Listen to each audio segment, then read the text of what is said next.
Over the last 5 weeks, we've been journeying together through the book of Acts, exploring Acts 2, verse 42 to 47, and what it means to be a healthy church. Welcome to the last session of this series. In our previous session, we explored the practices of hospitality, personal passion, and a lifestyle of worship. Let's begin this week by reflecting back on the last week we've just had and how we lent into those three practices. Were there moments where we showed hospitality in our everyday lives? Were there moments where our passion for God shone through? How did we express our worship to God beyond just the songs that we sing? Let's take a moment to reflect. What went well? Where were there challenges? And are there any testimonies that you can share with the group to encourage some faith? We'll now be looking at the next three practices coming out of the book of Acts in chapter 2, verse 42 to 47, which says, "They devoted themselves to the apostles' teaching and to the fellowship, to the breaking of bread and to prayer. Everyone was filled with awe, and many wonders and miraculous signs were done by the apostles. All the believers came together and had everything in common. Selling their possessions and goods, they gave to anyone as he had need. Every day they continued to meet together in the temple courts. They broke bread in their homes and ate together with glad and sincere hearts, praising God and enjoying the favor of all the people. And the Lord added to their number daily those who were being saved."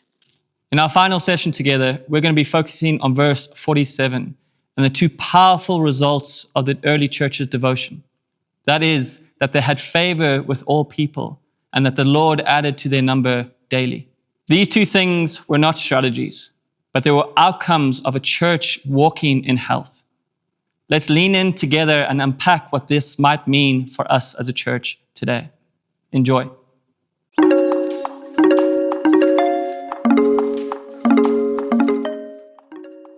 In Acts 2, verse 47, we read that the early church continually praised God and had favor with all people. It can become difficult to hide success. In a world of problems, a story that runs contrary to the brokenness of the day will always draw attention from those searching for hope. The early church was no exception. By virtue, her powerful testimony, marked by unity, gladness, boldness, and compassion, people from every walk of life were drawn to her light. As the Acts 2 church lived out the gospel in tangible ways, they earned the respect and curiosity of the surrounding culture. A healthy church, even today, will carry a testimony of relevance and supernatural life that inevitably grabs the attention of the world. The rising profile of the early church was not the result of a marketing strategy. It was the unavoidable outcome of a community truly transformed by Christ. They lived differently, and people noticed. Their marriages, their generosity, their courage under persecution, their joy amidst of suffering, all spoke volumes to a watching world desperate for answers. Jesus had already taught this principle. You are the light of the world, a city on a hill that cannot be hidden. The life of the early believers made this metaphor visible. Their countercultural love and spirit-empowered living stood in stark contrast to the darkness and division of their society. Light, by its nature, draws attention, and so did the church. Throughout Scripture, God's people are repeatedly called to be distinct, not for distinction's sake, but to be a beacon that points back to Him. In Deuteronomy 4, verse 6 to 7, Moses tells Israel that their wisdom and righteousness would cause surrounding nations to marvel and ask, "What great nation is there that has a God so near to it as the Lord our God is to us?" In the same way, the early church's life together proclaimed the nearness and reality of the living Christ. Christian thinkers have long recognized the power of a vibrant and visible faith. C.S. Lewis noted in Mere Christianity that Christians must not remain a hidden people, but rather good things as well as bad, are caught by a kind of infection. The life of Christ was contagious in the early church. Their joy, their integrity, hospitality, and sacrificial love spread through cities like wildfire, not through coercion, but through attraction. Of course, the increased profile of the church was not without cost. While many admired them, opposition also grew. Jesus himself warned that his followers would be both hated and admired. True favor from the world is a double-edged sword. It offers opportunity for gospel witness, but also invites resistance. In our contemporary setting, the temptation is often to pursue favor through compromise, by softening hard truths or mirroring the world's values. But the early church's favor was not won by diluting the message. It was the authenticity of their lives, their unwavering devotion to Jesus, their sacrificial love for one another that earned genuine respect. The church today must recover the same authenticity. If we are to be a compelling witness, we do not need to manufacture relevance. We need to embody faithfulness. When the church is truly alive with the life of Christ, marked by visible holiness, joy, courage, and compassion, her presence will be felt, her voice will be heard, and her testimony will be undeniable.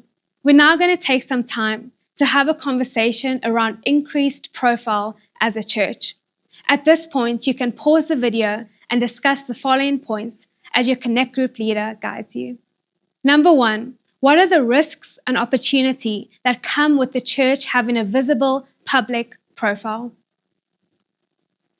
Number 2, in what ways can we embody authentic Christian living that draws people towards Christ rather than merely towards church culture? And number 3, how can we guard against the temptation to seek human favor at the expense of faithfulness to the gospel?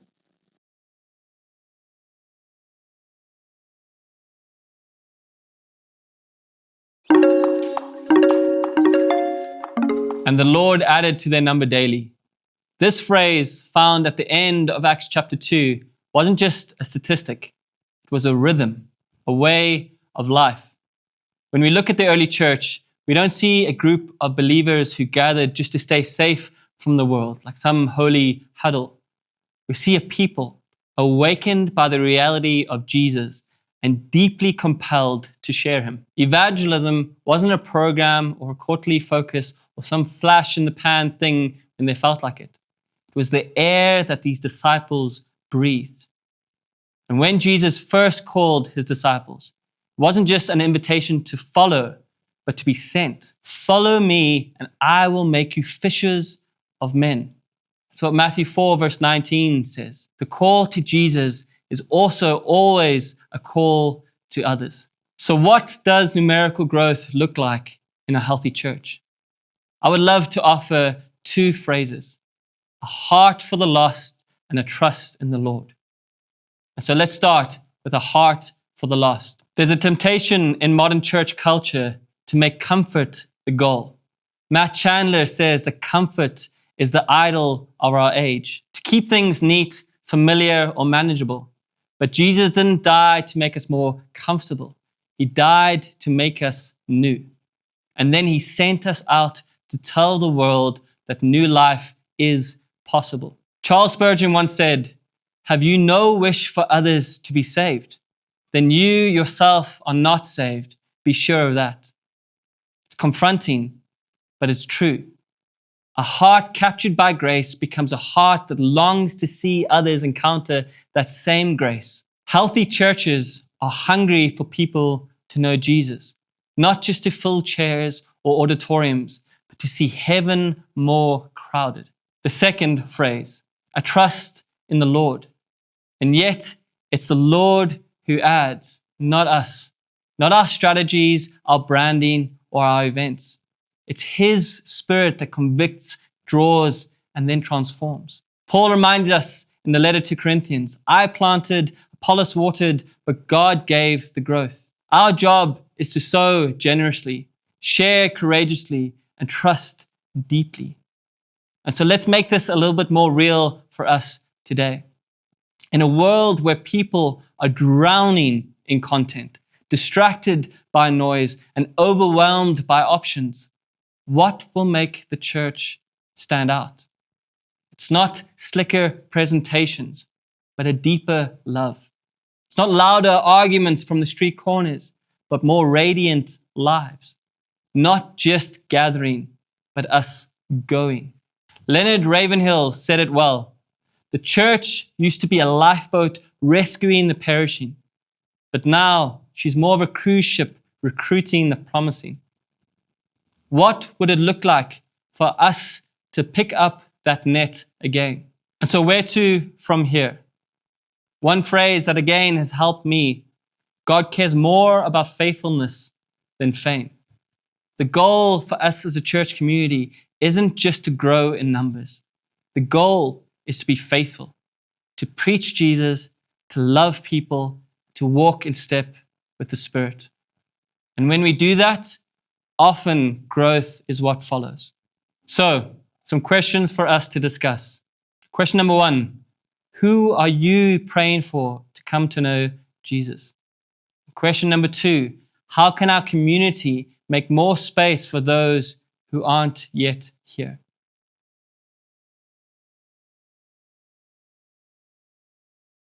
So, that concludes the 17 signs we see exhibited in the early church, but prescribed to us in Acts chapter 2. Now, we've studied this as a community, but let's now consider as individuals, how do we put into practice that which we've studied? Let's consider the following practices. The first one is a life marked by Christ likeness, which has the ability to draw attention, not to oneself, but to the hope that we have within. This week, reflect on your witness. How are your words, attitudes, and actions building credibility with those around you? And in what ways might God want to, through your life and through your sphere of influence, build favor for his name's sake? Secondly, our church community is a growing community, but kingdom growth doesn't come solely from the pulpit. It is our daily living that attracts others to the faith. And so let's take opportunity this week to speak to others about our faith and invite them to church. The kingdom grows when we take seriously the Great Commission. And so in this next week, let's apply these practices and lean into the others that we've learned about to continue to see us being a part of a healthy church.